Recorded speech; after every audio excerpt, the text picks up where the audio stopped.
Hormonal ಇಂಬ್ಯಾಲೆನ್ಸ್ಗೆ best ಯೋಗಾಸನಗಳು ಯಾವ್ಯಾವು? ಬನ್ನಿ ನಮ್ಮ ಟಾಪ್ 5 ಆಸನಗಳಿಗೆ ರೇಟಿಂಗ್ ಕೊಡೋಣ.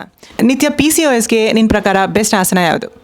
ನನ್ನ ಪ್ರಕಾರ ಧನುರಾಸನ, ಯಾಕಂದರೆ ಇದು ಪ್ಯಾನ್ಕ್ರಿಯಾಸ್ ಮೇಲೆ ಪ್ರೆಷರ್ ಹಾಕತ್ತೆ. ನೈಸ್. ನಾನು ಇದಕ್ಕೆ 8 ಔಟ್ ಆಫ್ 10 ರೇಟಿಂಗ್ ಕೊಡ್ತೀನಿ. ಇದು ಎಲ್ಲರಿಗೂ ಮಾಡಲಿಕ್ಕೆ ಆಗಲ್ಲ ಅಂದ್ರೂ ತುಂಬ ಎಫೆಕ್ಟಿವ್ ಆಸನ ಇದು.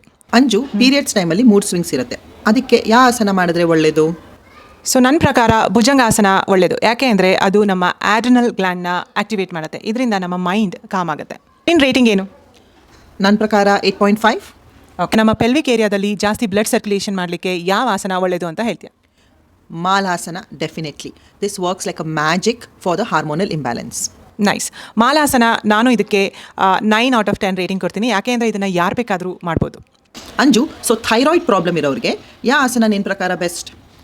ನನ್ನ ಪ್ರಕಾರ ಥೈರಾಯ್ಡ್ ಪ್ರಾಬ್ಲಮ್ ಇದ್ದರೆ ಸೇತುಬಂಧ ಆಸನ ತುಂಬ ಬೆಸ್ಟ್. ಯಾಕೆ ಅಂದರೆ ಇದು ನಮ್ಮ ಥೈರಾಯ್ಡ್ ಗ್ಲ್ಯಾಂಡ್ನ ಮಸಾಜ್ ಮಾಡಿದ ಹಾಗೆ ಆ್ಯಕ್ಟಿವೇಟ್ ಮಾಡುತ್ತೆ. ನೀನೇನು ರೇಟಿಂಗ್ ಕೊಡ್ತೀಯಾ ಇದಕ್ಕೆ? Amazing. I'm going to give 9.5 out of 10. ಸರಿ, ಈಗ ನಂಬರ್ 1 ಆಸನ ಹಾರ್ಮೋನಲ್ ಇಂಬ್ಯಾಲೆನ್ಸ್ಗೆ ಯಾವುದು ಅಂತ ನಿನ್ನ ಪ್ರಕಾರ? ವಿಪರೀತ ಕರಣಿ.